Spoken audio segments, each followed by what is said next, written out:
호산나 찬송하리로다. 주의 이름으로 오시는 이 호산나 이스라엘의 왕이시여, 주의 이름으로 저희를 사랑하시어 높고 높은 하늘 보좌를 버리시고 저희를 사랑하시어 낮고 낮은 이 땅에 오신 주님을 찬양합니다. 저희를 사랑하시어 저희 대신 참혹한 십자가의 형벌을 사랑하시며 물과 피를 흘리시어 저희 모든 죄를 단번에 사해 주심에 감사 찬양 드립니다. 사망을 이기시고 부활하심으로 찬양 드립니다. 죄인의 자리에서 벗어날 수 없었던 저희를 영원히 의인의 자리로 옮겨주신 주님의 은혜에 감사 찬송 드립니다. 사람으로서 지킬 수 없는 율법의 멍에와 율법으로 말미암아 따라오는 모든 심판과 저주로부터 자유케 하시어 인간의 힘과 노력을 내려놓게 하시고 매 순간 주님 주신 생명의 능력으로 살아가게 하시니 감사 찬송 생명의 능력으로 마르다와 같은 일 중심에 분주하고 원망하는 삶에서 마리아처럼 주님의 발 아래 머물러 참된 평안과 안식을 얻는 은혜의 자리로 인도하신 주님께서 주신 사랑과 은혜에 감사드립니다. 주님께서 십자가에서 이루신 공로를 믿음으로 바라볼 때 주시는 이 큰 축복들이 얼마나 크고 놀라운지 짧은 인간의 생각과 어눌한 제 입술로 표현할 수 없음을 고백합니다. 주님, 이 시간 세상 어디에서도 찾을 수 없는 생명의 떡 되시고 생수 되시는 주님을 예배하고자 모인 저희 모든 영혼에게 영원히 목마르지 아니하게 하신다고 약속하신 주님의 생수로 채워 주시옵소서. 생명의 떡으로 저희 영혼을 배불리 먹이시옵소서. 주님으로 저희 영과 혼과 육을 충만하게 하여 주시옵소서. 저희 영혼을 새롭게 하여 주시고 어찌할 수 없는 저희 안에 있는 가라지들조차 주님 안에서 협력하여 선을 이루는 은혜를 더하여 주시옵소서. 이 시간 은혜 복음을 통해 역사하시는 주님을 신뢰합니다.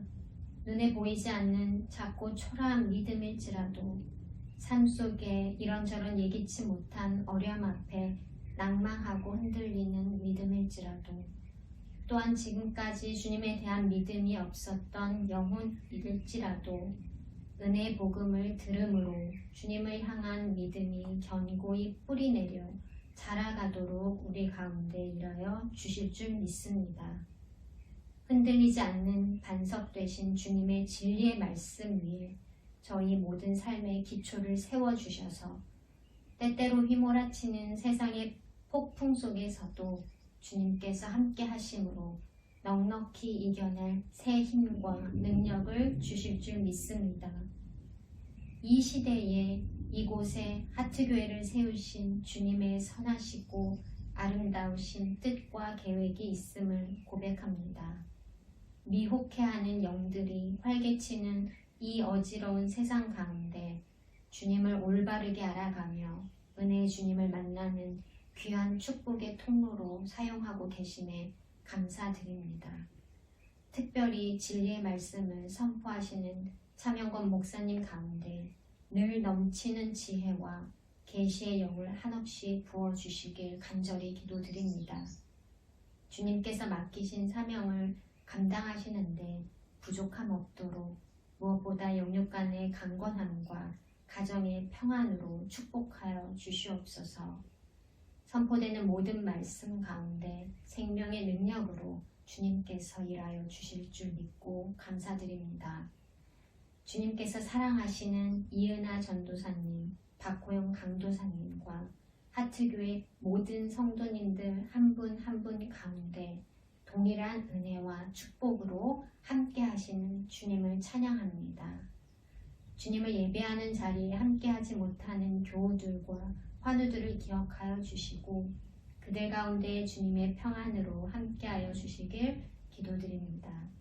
예배의 시종일관을 주님께 의탁드리오며 주님 홀로 영광 받으시옵소서. 지금도 살아계셔서 역사하시는 우리 주 예수 그리스도의 이름으로 간절히 기도드렸습니다. 아멘. 추워진 날씨지만 뜨겁게 드리는 10월 둘째 주일 예배 가운데 우리들에게 주시는 말씀은 사무엘하 6장 11절 말씀입니다. 시작. 여호와의 괴가 가드 사람 오벳 에돔의 집에 석 달을 있었는데 여호와께서 오벳 에돔과 그의 온 집에 복을 주시니라. 아멘. 예수 보혈의 능력을 믿으라는 제목으로 차명근 목사님께서 말씀을 전해 주시겠습니다. 네, 기도하겠습니다. 우리 주 예수밖에는 소망이 없음을 고백합니다. 우리의 기쁨 되시고 우리의 굳건한 반석 되시는 예수님 위에 우리의 믿음과 우리의 삶을 세우는 축복을 더하여 주시옵소서. 감사드리며 주 예수 그리스도의 이름으로 기도합니다. 아멘. 네, 오늘 날씨가 많이 추워졌는데 가을이 깊어지고 있습니다. 모든 상처들이 아물고 또 여러분의 신앙도, 여러분의 믿음도, 여러분의 사랑도 더 깊어지는 그러한 계절이 되기를 소망합니다. 우리 예수님은 모든 능력을 가지고 계셨습니다. 예수님은 치유의 능력 의심할 여지 없죠.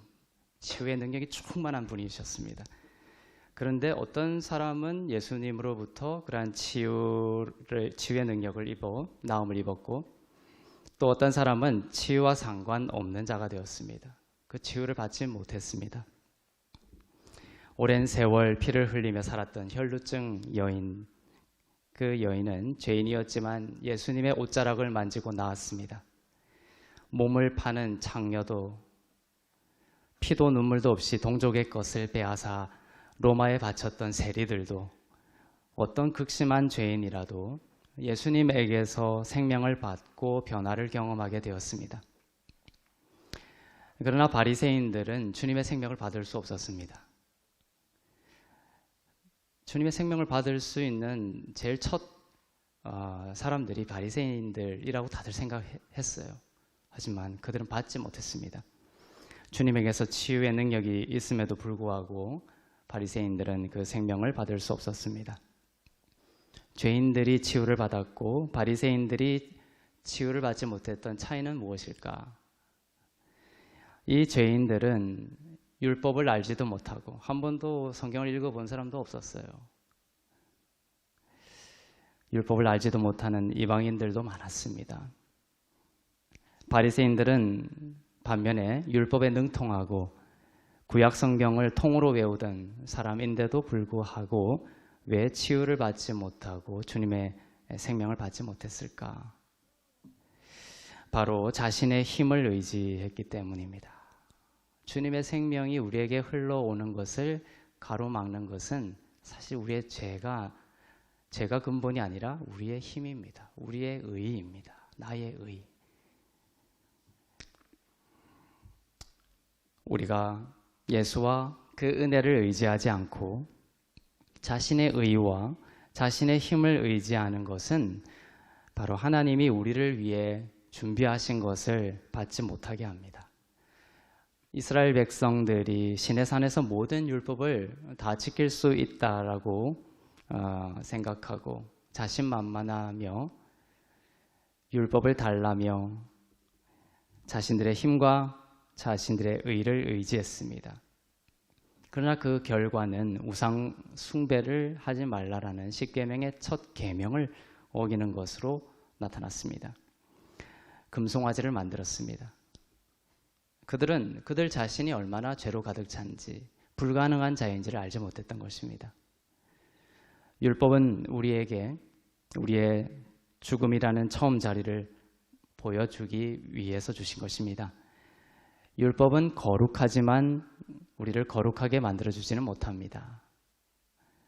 율법은 의롭지만 우리를 의롭게 만들어주지는 못합니다. 율법 아래에 있으려고 노력할수록 그 사람은 바로 더 많은 죄를 나타나게 되는 아이러니를 우리는 경험하게 됩니다. 사도행전 15장에는 큰 회의가 하나 나옵니다. 예루살렘 회의가 사도행전 15장에 등장합니다. 은혜의 복음이 막 퍼지기 시작하던 때였습니다. 진리가 전파되기 시작하면 진리와 다른 비진리들도 같이 우죽선으로 생겨나게 되어 있습니다. 당시 은혜 복음이 전파되면서 당시 초대교회 때 복음이 막 전파되던 그 초기에 많은 비진리들이 있었죠. 그것을 정리하기 위해서 사도행전 15장에 예루살렘 회의가 등장합니다. 이 회의에서 다뤘던 것이 무엇이냐? 이 회의에서 다뤘던 문제는 오늘날에도 여전히 우리들에게 영향을 주고 우리를 혼돈시키고 있습니다. 이 회의에서 다룬 내용이 바로 이 논쟁과 관련된 것입니다. 이방인들도 율법을 지켜야 하냐라는 것입니다. 사도행전 15장 5절을 보겠습니다. 바리새파 중에 어떤 믿는 사람들이 일어나 말하되 이방인에게 할례를 행하고 모세의 율법을 지키라 명하는 것이 마땅하다 하니라. 회의에서 바리새인들이 외쳤습니다. 이방인들도 할례를 지키게 해야 한다. 이방인들도 할례를 해야 한다. 모세의 율법에 나와 있죠, 그것이. 그래서 모세의 율법을 다 지켜야 한다. 그렇게 주장했습니다.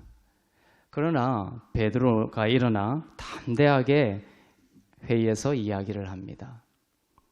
사도행전 15장 9절부터 11절 말씀 보겠습니다. 믿음으로 그들의 마음을 깨끗이 하사 그들이나 우리나 차별하지 아니하셨느니라. 그런데 지금 너희가 어찌하여 하나님을 시험하여 우리 조상과 우리도 능히 매지 못하던 몽해를 제자들의 목에 두려느냐. 그러나 우리는 그들이 우리와 동일하게 주 예수의 은혜로 구원받는 줄을 믿노라 하니라. 이게 베드로의 말입니다. 회의에서 일어나서 담대히 선포했습니다. 유대인들도 능히 매지 못하던 율법의 멍에를 이방인들에게 씌우지 말라는 것입니다. 구원은 할례를 통해서 오지 않습니다. 구원은 모세의 율법을 통해서 오지 않습니다.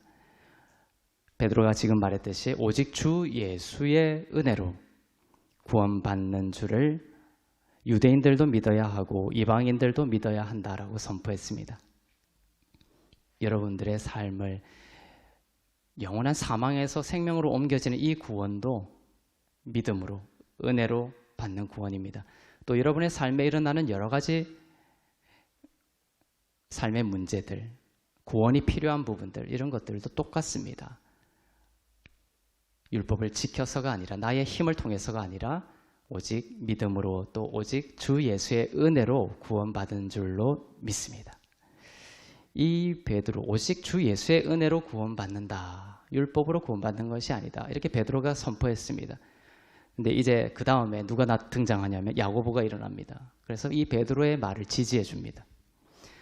베드로가 그때 인용하는 구절이 바로 우리가 계속해서 묵상하고 설교에서 나누고 있는 다윗의 장막을 회복하는 것에 대한 말을 야고보가 인용해서 말을 합니다. 얼마나 중요한 말인지 알겠죠? 이 말씀이 교회의 시작, 교회의 탄생, 하나님께서 교회를 통해서 일하시고자 하는 이때, 말세의 때에 하나님의 뜻이 바로 이곳에 있다는 것입니다.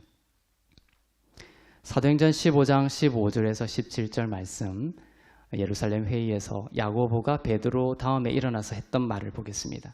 선지자들의 말씀이 이와 일치하도다. 기록된 바 이후에 내가 돌아와서 다윗의 무너진 장막을 다시 지으며 또 그 허물어진 것을 다시 지어 일으키리니 이는 그 남은 사람들과 내 이름으로 일컬음을 받는 모든 이방인들로 주를 찾게 하려 함이라 하셨으니.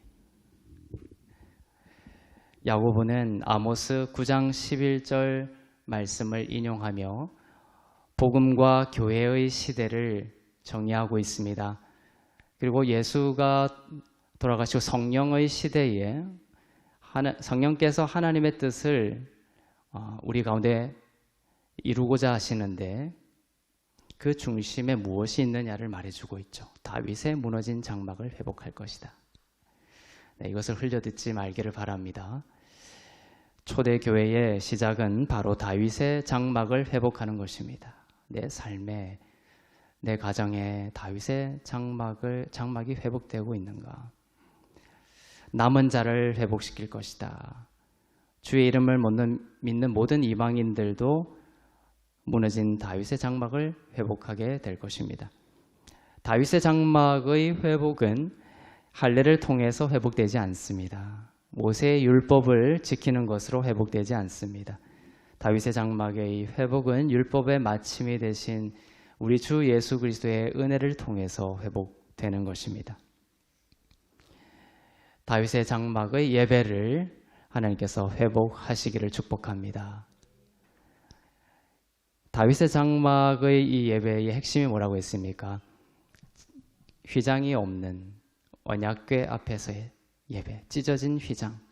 휘장이 더 이상 하나님과 우리 사이를 가로막지 않는 그 놀라운 사랑과 은혜, 예수 그리스도 주님 품에 어떤 죄와 어떤 불경건과 어떤 불순종과 어떤 더럽다라고 하는 의식 속에서도 담대히 주님 앞에 나아갈 수 있는 휘장 없는 언약궤 앞에서의 예배가 여러분의 삶 가운데 회복되기를 축복합니다. 가정에서도요. 우리 자녀들도 뭔가 공부를 잘해서 또 뭔가 잘해서가 아니라 그냥 부모님 앞에 휘장 없는 예배처럼 부모님 앞에 나와서 이야기를 하고 가까이 올 수 있는 그런 가정이 되기를 바랍니다. 그것이 예배죠. 휘장이 갈라졌다라는 것입니다. 휘장은 예수님의 몸이기도 하지만 우리의 의입니다. 우리의 옛사람입니다. 그것이 찢어지고 사라졌습니다. 다시금 우리는 그 휘장을 치고 있는 사람들이 있는데 이미 무너지고 찢어진 줄로 믿습니다. 이 휘장은 인간과 하나님 사이를 가로막고 있었던 인간의 의입니다. 나의 의입니다. 나의 힘입니다. 인간의 힘이죠. 율법입니다. 인간의 능도, 하나님이 하시려고자 하는 것은 능도 아닌 힘도 아닌 오직 주의 성령으로 말미암는 시대를 우리는 살아가고 있습니다. 우리에게 성령을 주셨습니다. 성령을 주셨는데도 우리는 계속해서 나의 힘과 능으로 살아가려고 하죠. 이것이 일주일 동안 우리가 겪었던 모든 삶을 축약하면 그것입니다. 실패했던 경험이 있다면 그것이에요. 나의 힘과 능으로 하려고 했던 것. 하지만 나의 힘도 아니고 나의 능도 아니고 오직 주의 성령으로 말미암는다. 이것이 바로 영과 진리로 드리는 예배입니다. 다윗의 장막의 예배가 우리들의 교회와 가정과 삶 가운데 회복되고 세워지기를 선포합니다. 우리들은 아주 이 마지막 때를 살아가고 있는데 아주 중요한 시기를 우리는 살아가고 있습니다. 예를 들면 AD 70년에 예루살렘 성전이 무너졌죠. 그 성전이 무너진 것이 무슨 의미가 있느냐? 그 AD 70년이 무슨 의미가 있느냐? 아무도 몰랐습니다. 하지만 그것은 예언되었었던 일이고 나중에 돌아보니 그것이 중요한 선교적으로 모든 사람들이 AD 70년에 돌성전이 무너지면서 예루살렘으로 모이던 사람들이 전 세계로 흩어져 버리게 된 거예요. 복음이 이방 가운데 흩어지는 놀라운 구속사적인 역사적 사건이었던 것입니다. 자, 지금도 마찬가지입니다. 이제 지금 이 시기는 사람들이 알든 모르든 성경적 구속사 역사 속에서 아주 중요한 시기를 우리는 지나고 있습니다. 이스라엘에서는 9월 26일에 나팔절이 되면서 새로운 한 해가 시작이 되었습니다. 그런데 이 한 해는 그냥 평범한 한 해가 아니라 주님이 다시 오시는 그날이 가까워오면서 모든 인류에게 복음과 교회 또 하나님의 나라가 역사하시는 놀라운 한 해가 시작이 된 것입니다. 이번 나팔절은 복음과 교회와 구속의 역사 속에서 아주 중요한 시작을 의미한다. 이제 주님의 다시 오실 때가 되면서 성경에 기록된 대로 전쟁과 기근과 지진이 빈번해지고 사랑이 식어지리라 말씀하고 있습니다. 이 말세의 때에 주님이 예언을 하신 대로 세계는 흘러가고 있죠. 우리들은 더욱 주님의 다시 오심의 때를 가까이 가고 있습니다. 나라와 나라의 경계와 국제적인 힘의 변화도 있을 것입니다. 사라지는 나라도 더 많이 생길 것이고 나라의 질서들이 재편되게 될 것입니다. 그것이 인간과 인간의 전쟁의 결과물이 아니라 마지막 때에 적 그리스도가 나타나고 마지막 때에 주님의 재림을 준비하는 하나님의 예언인 것입니다. 이 모든 것이 성경의 예언대로 일어나고 있는 것이다. 그럼 우리는 두려워할 것이냐? 아닙니다. 하나님은 아이러니하게도 그러한 패러독스를 가지고 있습니다. 세상은 무너지고 있지만 하나님의 약속은 뭐다? 너희를 더욱더 회복시키고 너희를 더욱더 빛나게 할 것이다.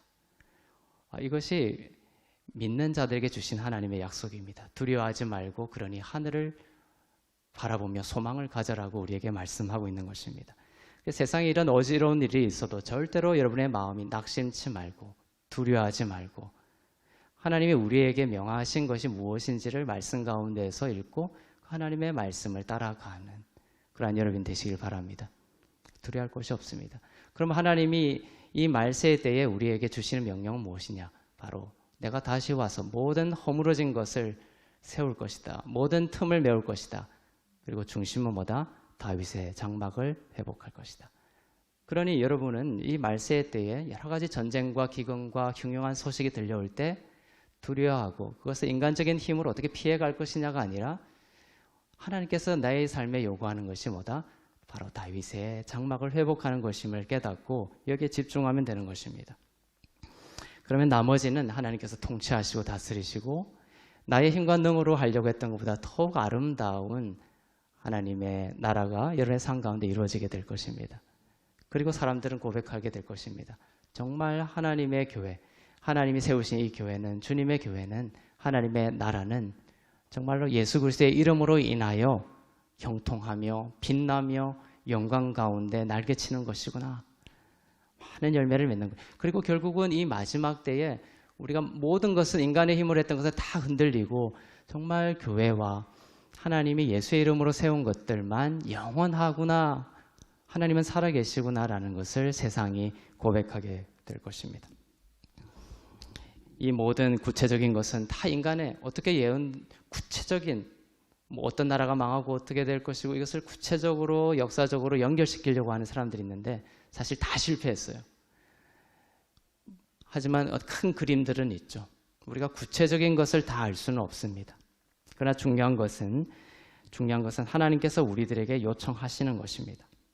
그날에 내가 다윗의 무너진 장막을 일으킬 것이다 라는 것입니다. 이것을 떠나서 그냥 내가 내 생각대로 내 삶을 계획하고 내 삶의 미래를 설계하고 그건 다 무너지는 것이에요.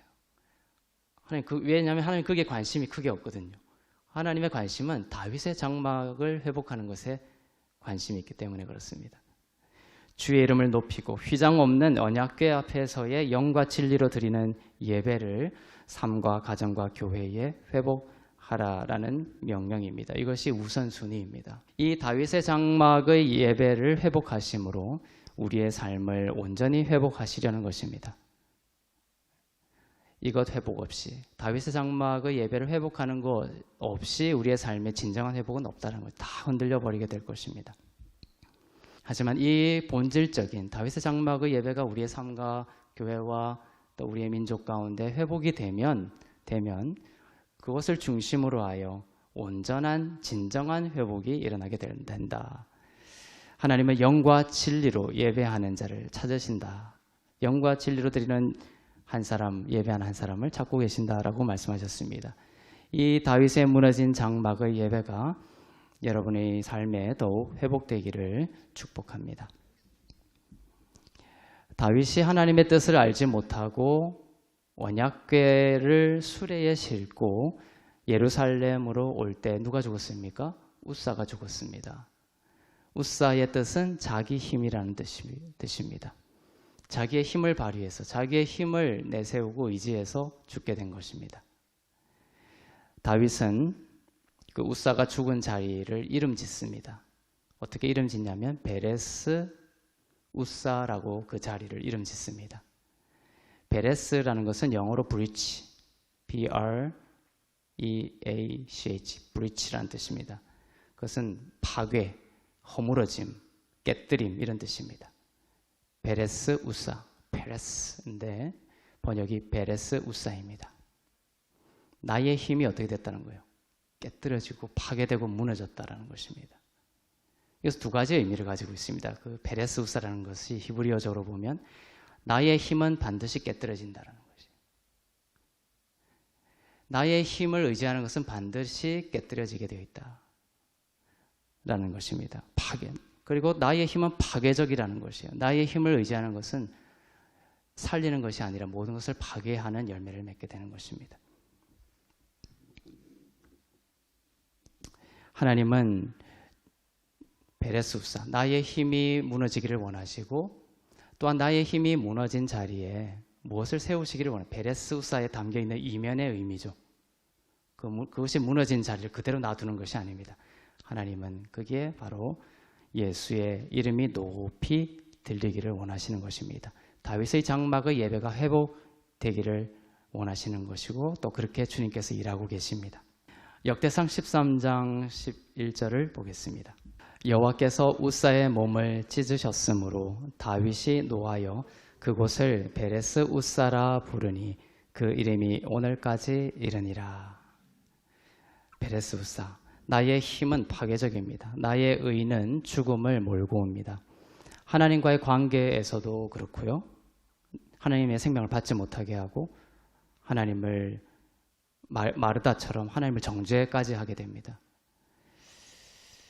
또한 사람들의 관계도 마찬가지죠.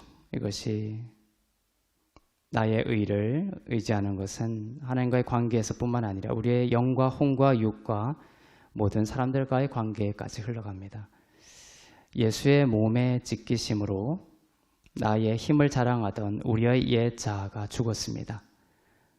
우사가 죽은 자리의 이름이 베레스 우사인데 다윗의 허물어진 장막을 다시 세우겠다.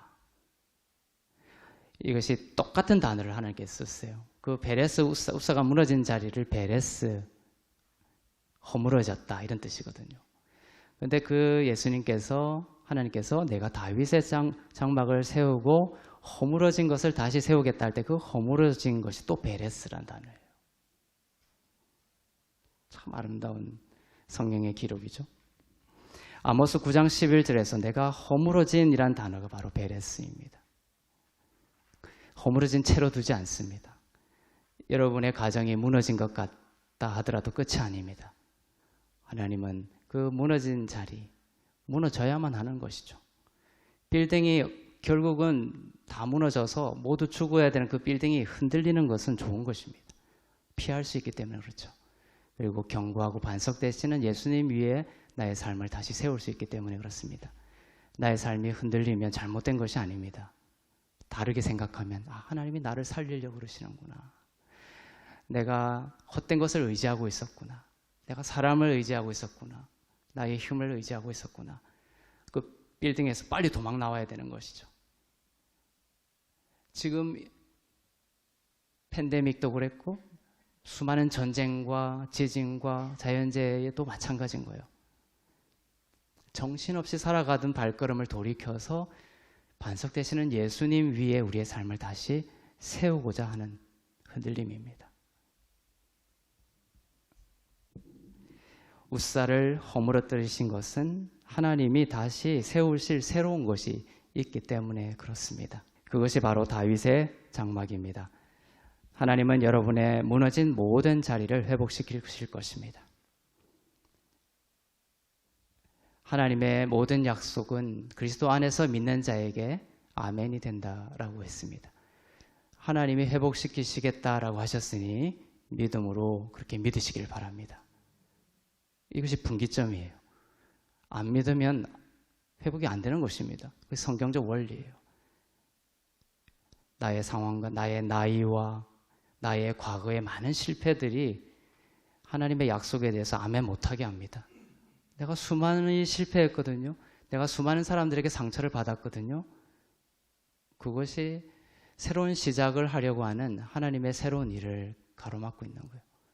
그 모든 것을 예수께서 피로 다 흘려보내고 다 죽게 만드셨고 이제 새로운 시작을 하시려고 하시는 주님의 그 마음에 여러분의 믿음을 맞출 수 있기를 바랍니다.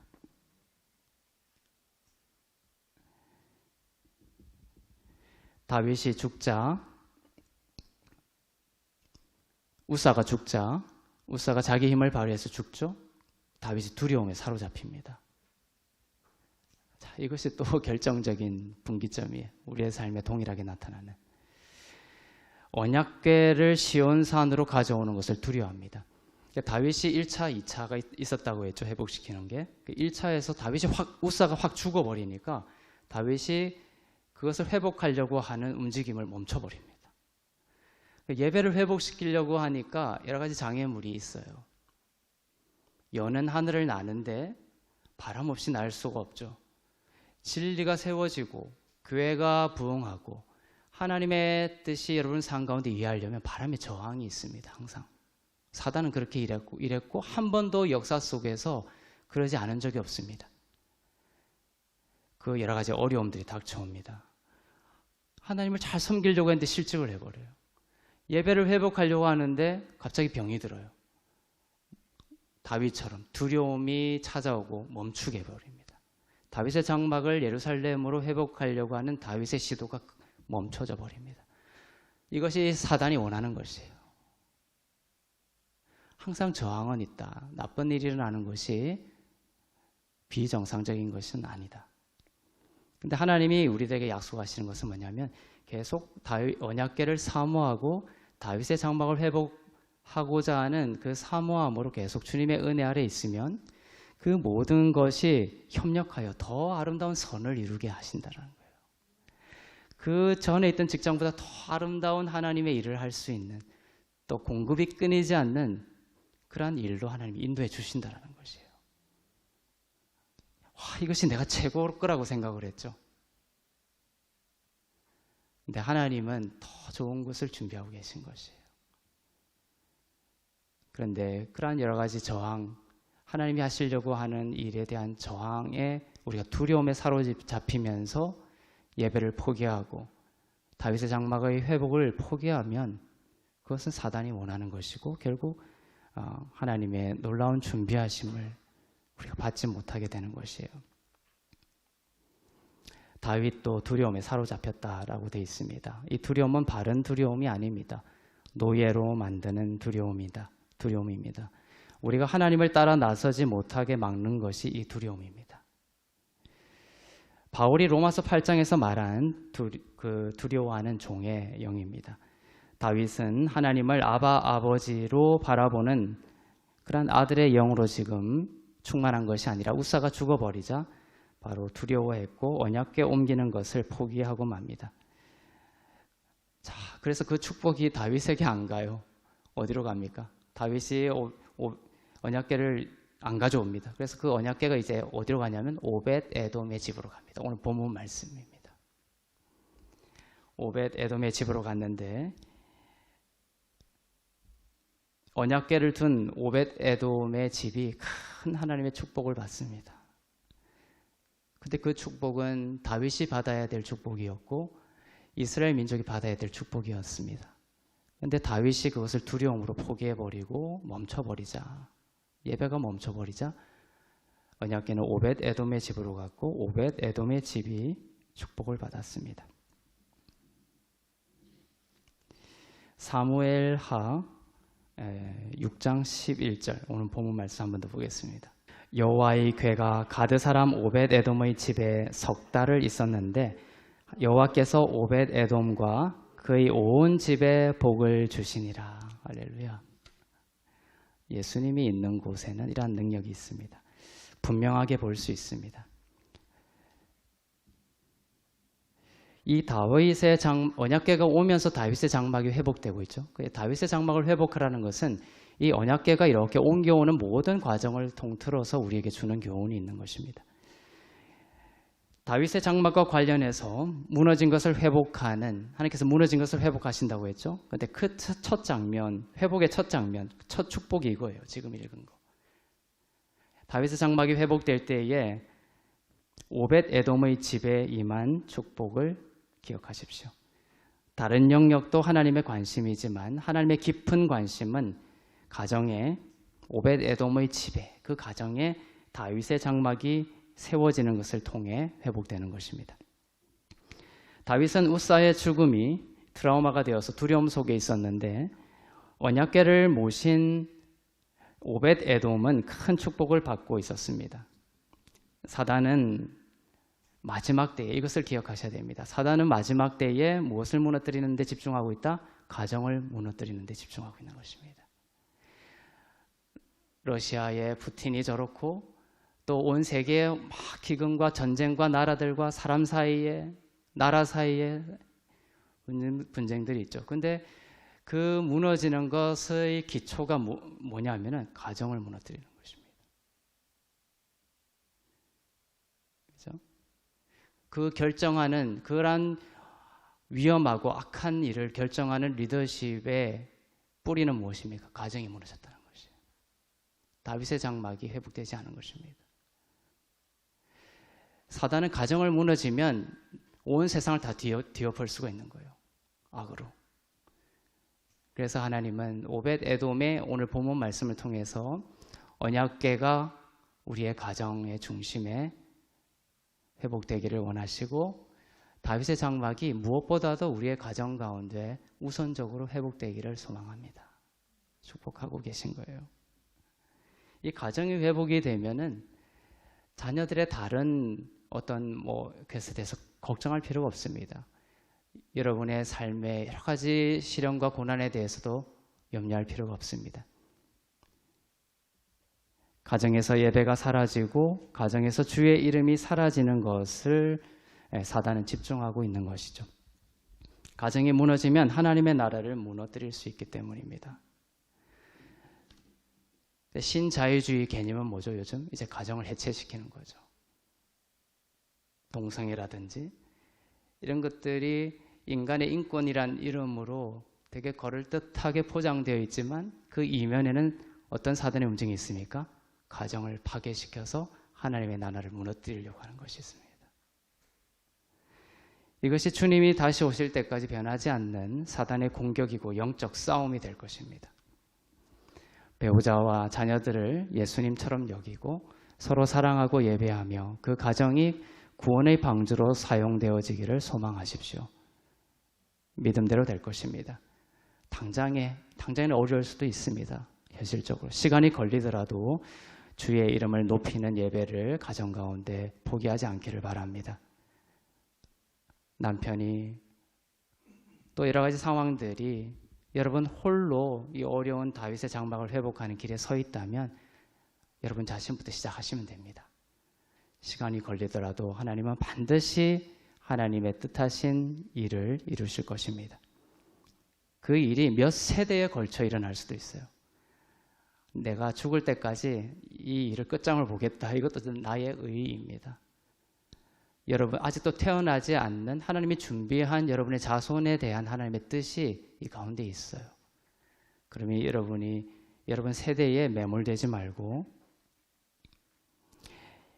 몇 세대 후에 걸쳐서까지. 왜냐하면 아브라함에게도 내가 너를 큰 민족이 되겠다 했을 때 아브라함 세대에 그것이 다 이루어지지 않았습니다.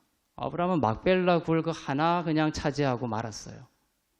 그러면 하나님의 그 말씀은 거짓입니까? 아브라함의 그 생애에 그것이 이루어지지 않았다고 거짓입니까? 아니죠.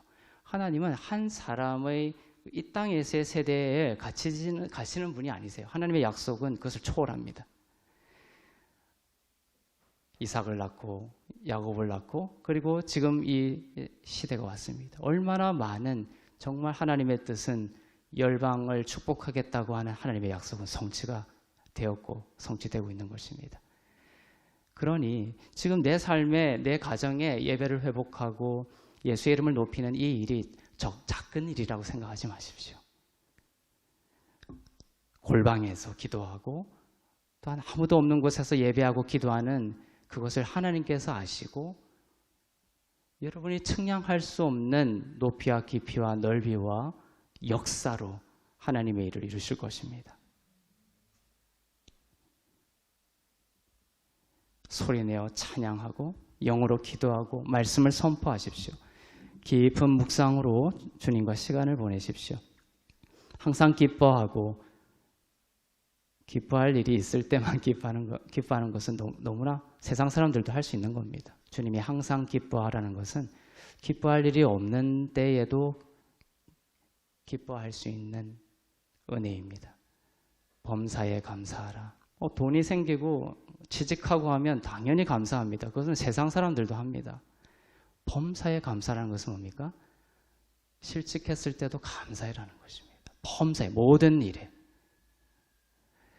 왜냐하면 나는 그것을 감사할 수 없다라고 생각한 것은 나는 나의 좁은 시간과 스펙트럼에 갇혀서 감사할 수 없다고 생각하는 것일 뿐입니다. 하지만 하나님은 우리의 인생을 의로운 손으로 붙드시고 우리의 모든 역사를 다 아시고 하시는 말씀입니다. 범사에 감사하라. 사랑과 기쁨과 평화가 그 장막에서 생수처럼 흘러나오게 될 것입니다. 자, 오벳에돔의 집이 그러면 왜 축복을 받았느냐? 아주 이제 중요한 부분으로 들어갑니다. 예수의 피와 관련된 부분입니다. 오벳에돔의 집은 왜 축복을 받았느냐? 우리들의 집이 복을 받는 비밀입니다. 사무엘하 6장 12절을 보겠습니다. 어떤 사람이 다윗 왕에게 아뢰어 이르되 여호와께서 하나님의 궤로 말미암아 오벳에돔의 집과 그의 모든 소유에 복을 주셨다 한지라. 다윗이 가서 하나님의 궤를 기쁨으로 메고 오벳에돔의 집에서 다윗성으로 올라갈새. 오벳에돔의 집에 언약궤로 인해서 큰 복이 임한 것을 다윗이 소식으로 듣고 이제 그 포기했던 언약궤 회복을 다시 시행합니다. 다시 가지고 옵니다. 자, 여호와께서 무엇으로 말미암아 오벳에돔의 집에 복을 주셨다라고 되어 있습니까? 궤로 말미암아. 다른 사람의 오벳에돔의 행실로 말미암아? 아니죠. 오벳에돔의 어떠함을 인하여 아닙니다. 여호와의 궤로 말미암아. 하나님의 궤 언약궤로 말미암아 오벳에돔의 집과 그의 모든 소유에 복을 주셨습니다. 이 비밀을 알고 이 진리 위에 여러분의 가정을 세우십시오. 돈 위에 세우지 마시고 분양권 위에 세우지 마시고 번듯한 직장 위에 세우지 마시고 인간의 관계 위에 세우지 마시고 언약궤 위에 세울 수 있기를 바랍니다. 흔들리지 않습니다. 오벳에돔의 이름이 중요합니다. 왜 하필 오벳에돔이라는 이름인가? 자, 에돔은 아담과 관련된 이름입니다. 에돔은 피라는 뜻입니다. 아담이 피라는 뜻인데 어원이 같습니다. 자, 오벳은 무슨 뜻이냐면 섬기다라는 뜻입니다. 오베드라는 히브리어에서 나왔습니다. 즉 오벳에돔은 무슨 뜻입니까? 피를 섬기는 자입니다. 피를 섬기는 자. Servant of the blood입니다. 언약궤가 오벳에돔의 집에 있게 되었고, 자, 오벳에돔의 집에 언약궤가 있었고 그 언약궤의 뚜껑인 속죄소 위에 짐승의 피가 뿌려졌습니다. 그것이 오벳에돔의 집에 언약궤가 있게 된 이후에 있은 일이에요. 오벳에돔의 집에 그 언약궤 그냥 그대로 있은 것이 아니라 그 위에 계속 속죄소 위에 짐승의 피가 뿌려졌고 오벳에돔은 그 피를 섬겼다는 거예요. 예수의 피를 상징합니다. 피를 섬기는 자라는 그 오벳에돔은 그 뿌려지는 피의 귀중한 가치를 아는 자였습니다. 그래서 그 다곤 신전에 언약궤가 있을 때에는 그들은 그 피의 가치를 모르기 때문에 피가 뿌려지지 않기 때문에 다곤 신전의 그 우상들이 전부 무너져 버리고 목이 부러지고 종기가 나고 그랬던 거예요. 그냥 그 피의 가치를 믿지 않고 알지 못하기 때문에 그렇습니다. 하지만 오벳에돔은 뭐냐면 언약궤를 두고 그 위에 뿌려지는 그 피가 예수의 피이며 그 예수의 피에 진정한 능력이 있다는 것을 믿었던 사람입니다. 피를 신뢰하는 자였습니다. 인간의 능력과 의를 의지하는 자가 아니라 오벳에돔은 예수의 피를 믿고 높이는 자였습니다. 그래서 오벳에돔의 그 언약궤로 말미암아 오벳에돔과 그의 집이 축복을 받았던 것이었던 것이죠.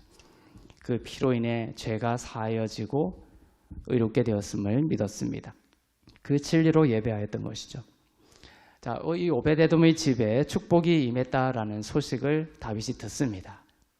다윗이 세밀하게 들었습니다. 얼마나 축복입니까? 다윗은 그래서 다시 2차로 그 오벳에돔의 집에 있던 그 언약궤를 예루살렘으로 가져오고자 합니다. 그 축복의 소식, 그 두려움이 있었죠. 트라우마가 이제 끊어진 거예요. 그리고 다윗은 예전에는 1차 때는 수레에 실었었는데 그래서 우사도 죽고 실패했습니다. 그런데 그 실패가 또 귀중한 측면은 뭐냐면 언약궤가 오벳 에돔의 집으로 가면서 언약궤를 그 다루는 방식, 예수 그리스도를 섬기는 방식에 대한 참된 진리된 교훈을 다윗이 얻게 되었던 것이죠.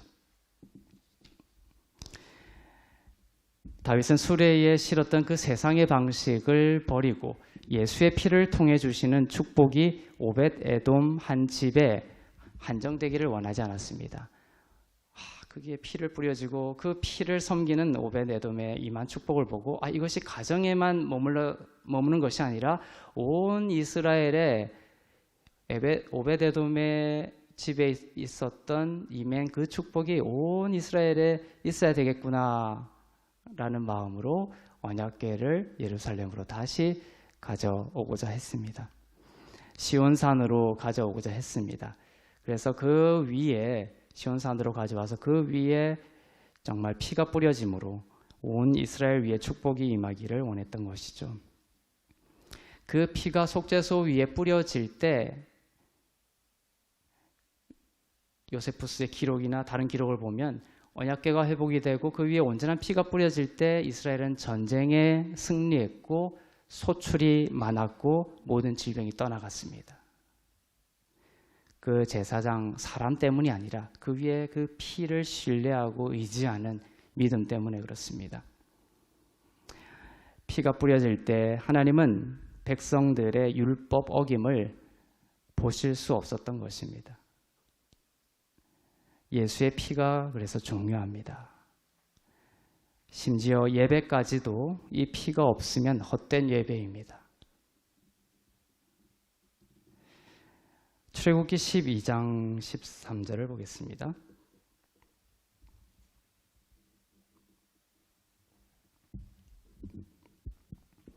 시작. 내가 애굽 땅을 칠 때에 그 피가 너희가 사는 집에 있어서 너희를 위하여 표적이 될지라. 내가 피를 볼 때에 너희를 넘어가리니 재앙이 너희에게 내려 멸하지 아니하리라. 네, 애굽에 임한 그 어둠, 그 재앙, 장자의 재앙일 때 하나님께서 하신 말씀입니다. 내가 너희의 행위를 볼 때 넘어가겠다라고 하지 않으셨습니다. 내가 너의 좋은 성품을 볼 때 넘어가겠다 하지 않으셨습니다. 너의 좋은 가문을 보고 넘어가겠다라고 하지 않았습니다. 내가 뭘 볼 때 넘어가겠다? 피를 볼 때. 너희를 넘어가리니 재앙이 너희에게 임하지 않고 멸하지 않을 것이다. 자, 이제 우리가 무엇을 의지해야 되는지 대답이 나왔습니다. 예수님은 피를 본다는 것이에요. 근데 자꾸만 우리는 하나님께 나아갈 때 나의 어떠함을 볼 거다 생각하죠. 아닙니다.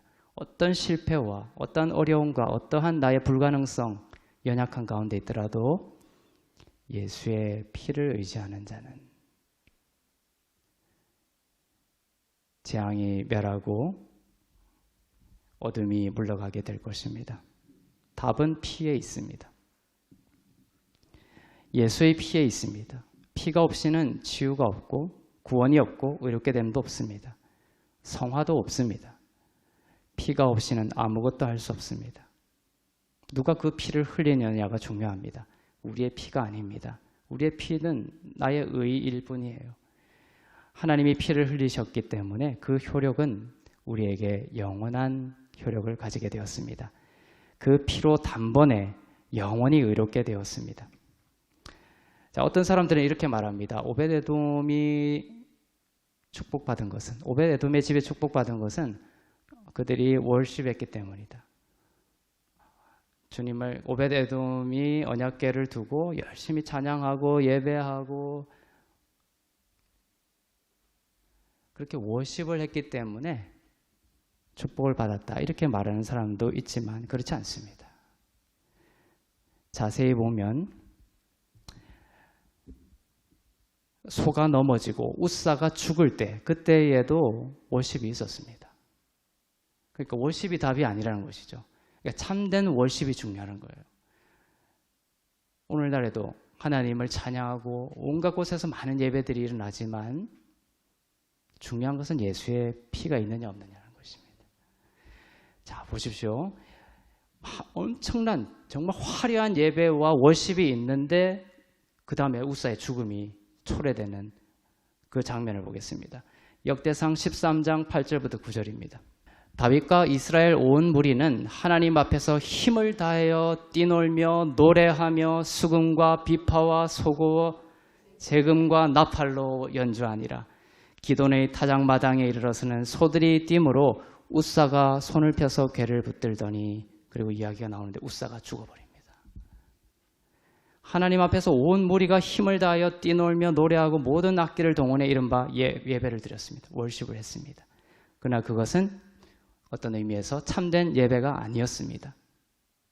지금도 수많은 예배가 드려지고 있습니다. 화려한 찬양이 있고 멋진 예배가 있고 눈물을 흘리게 하는 간증이 있습니다.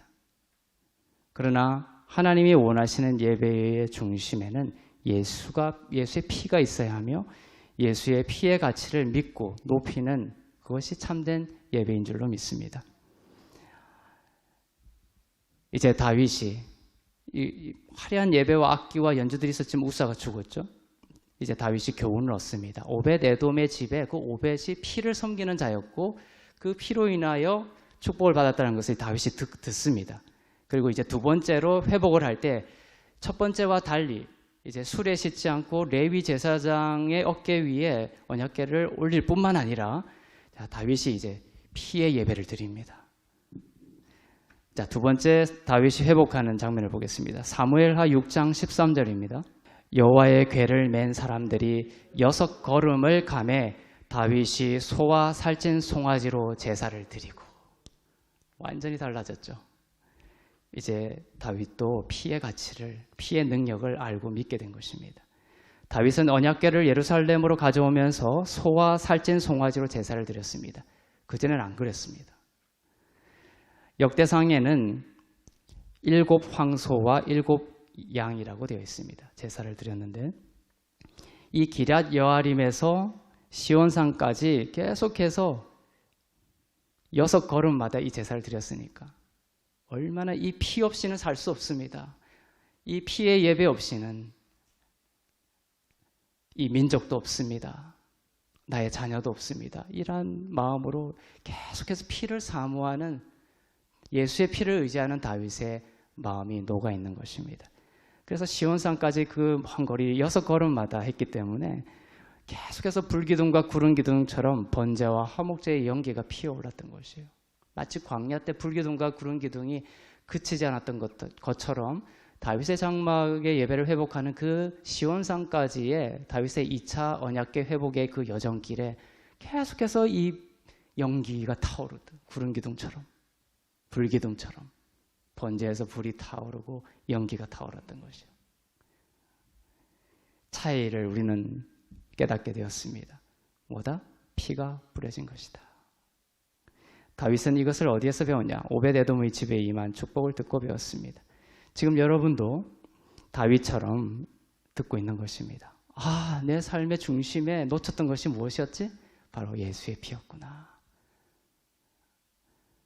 6걸음처럼 그때마다 제사를 드렸던 다윗처럼 내 삶의 순간순간 예수의 피를 의지하는 삶을, 예배를 회복해야 되겠구나. 다윗처럼 이 진리를 배우고 삶에 적용할 수 있기를 바랍니다. 아무리 화려한 삶과 아무리 화려한 예배일지라도 예수의 피가 없으면 그것은 베레사 우사가 되는 것입니다. 그러나 아무리 초라해 보이는 예배일지라도, 혼자 드리는 그 기도의 골방일지라도, 두세 사람 모여서 예배 기도하는 그 자리일지라도, 감옥에서 홀로 드리는 예배일지라도 예수의 피가 있는 예배는 영과 진리로 드리는 예배이며 하나님은 그 사람을 찾고 있습니다. 그 교회를 찾고 계십니다. 이 마지막 때에 여러분의 삶의 다른 모든 계획과 진로와 시도들이 있을지라도 하나님의 우선순위에 여러분의 삶의 우선순위를 맞출 수 있기를 바랍니다.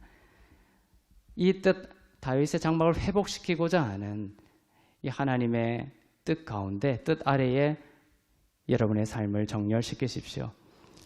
먼저 다윗의 장막에 허물어진 예배를 회복하라. 주 예수의 이름을 높이 들어라. 예수의 피를 모든 곳에 뿌리고 그 피의 가치를 존중하라. 그 피가 여러분을 살려낼 것입니다. 여러분의 가정이 큰 축복을 받게 될 것입니다.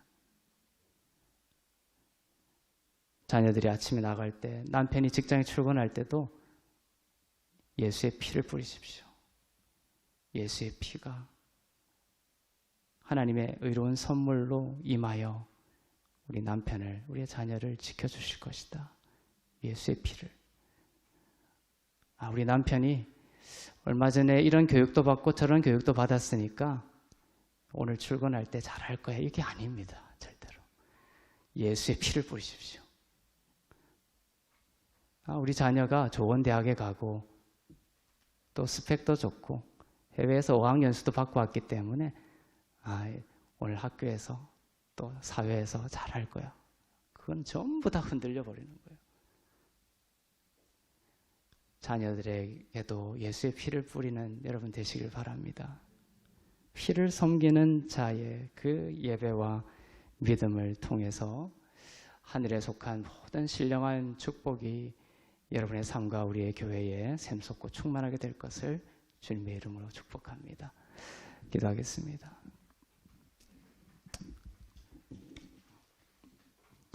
주신 말씀을 우리 기억하며 오늘 오벳 에돔의 집에 임한 하나님의 축복을 생각하며 주님께 우리의 믿음을 드리기를 원합니다. 피를 섬기는 자라는 뜻이었던 그 오벳 에돔처럼 우리의 심령이 나의 의를 섬기는 자가 아니라 나의 힘을 의지하는 자가 아니라 예수의 피를, 예수의 이름을 높이고 의지하는 인생 되게 하여 주시옵소서. 다윗도 실패했습니다. 네, 우리도 연약하여 넘어질 수 있습니다. 하지만 오늘 말씀을 귀담아 듣고 우리의 심령 가운데 심겨지게 하여 주시옵소서. 또한 다윗이 회복할 때 많은 저항과 사단의 공격이 있었지만 또 그것으로 인하여 다윗이 순간 두려움으로 인하여 그 회복을 멈추는 시간들도 있었지만 하나님은 결국 다윗을 붙드셔서 다윗의 장막을 회복하는 하나님의 일을 회복하신 것에 감사드립니다. 우리도 여러 가지 저항이 있고 또 육신 내 그 안목으로 봤을 때 안 좋은 일이 생기는 일이 있는 것 같은 순간에서도 하나님의 다윗의 장막을 우리의 삶 가운데 가정에 회복하려고 하는 하나님의 그 뜻을 멈추지 않게 해주시고 예수의 피를 의지할 때 그 모든 어려움을 넘어가게 될 줄로 믿습니다. 협력하여 더욱 선하고 아름다운 하나님의 것을 주실 줄로 믿습니다. 흔들리지 않는 것을 주실 줄로 믿습니다. 어떠한 어려움과 어떠한 흔들림이 있어도 흔들리지 않는 하나님의 평화와 하늘의 평화를 우리에게 주실 줄로 믿습니다. 오벳 에돔의 집에 임한 축복을 보며 하나님 우리의 삶 가운데 다시금 나의 힘을 의지했던 모든 것이 무너져 내리게 하여 주시고 그 자리에 예수의 피를 높이는 주의 이름을 높이는 온전한 다윗의 장막의 예배가 회복되게 하여 주시옵소서. 특별히 우리 가정 가운데 임하게 하여 주시옵소서. 함께 기도하겠습니다. 사랑의 하나님 아버지, 기름 부어 주시옵소서. 다윗에게 기름 부으시사 하나님이 참으로 원하시는 이 말세의 때에 원하시는 것이 무엇인지를 다윗의 이야기를 통해 깨닫게 하시니 감사합니다. 하나님, 유튜브나 또 세상 사람들의 가르침이나 또 많은 책을 통해서 내 삶이 예수의 피에서 멀어져 버렸습니다. 내 삶을 이것도 계획하고 저것도 계획하려고 했는데 예수님이 없었습니다. 예수의 피가 없었습니다.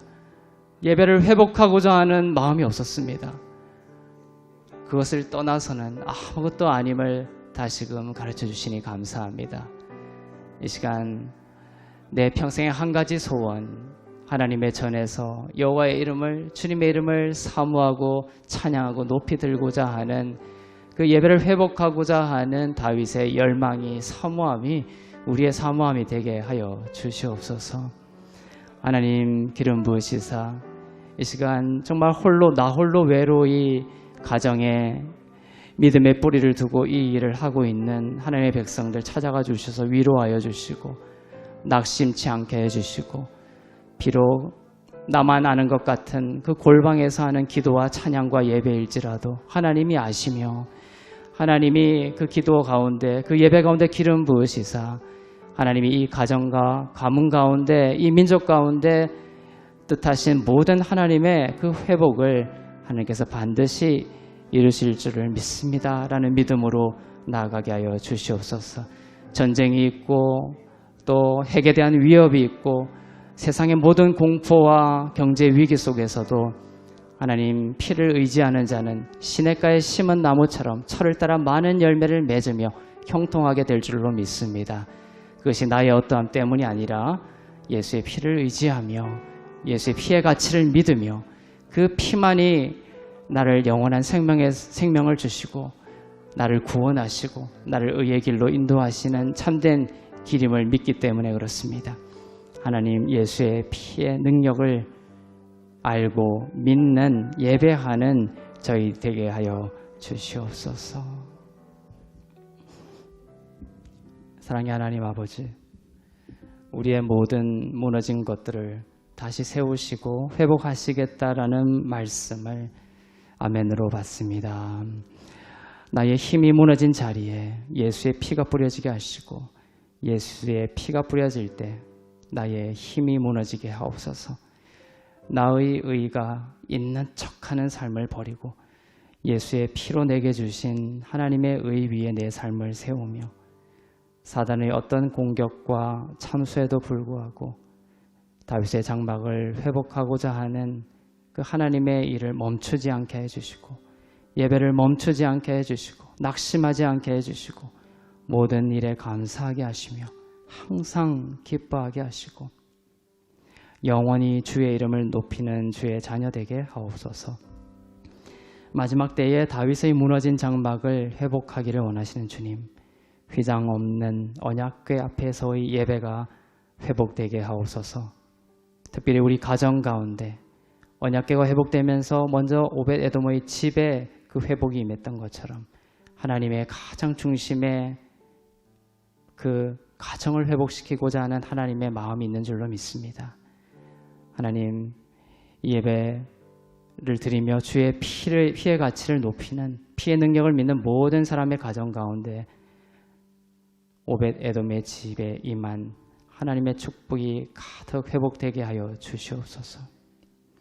예수의 피를 뿌릴 때 인종을 넘어 빈부를 넘어 모든 벽을 넘어 모든 상처를 넘어 모든 트라우마를 넘어 나의 모든 실패를 넘어 우리가 사랑 안에 하나가 되어 주의 이름을 높이게 하시고 화목하게 하시고 무엇보다 우리의 가정들이 예배를 중심으로 온전히 회복되며 오벳에돔의 집과 같은 언약궤로 인한 축복이 충만히 임하게 하옵소서.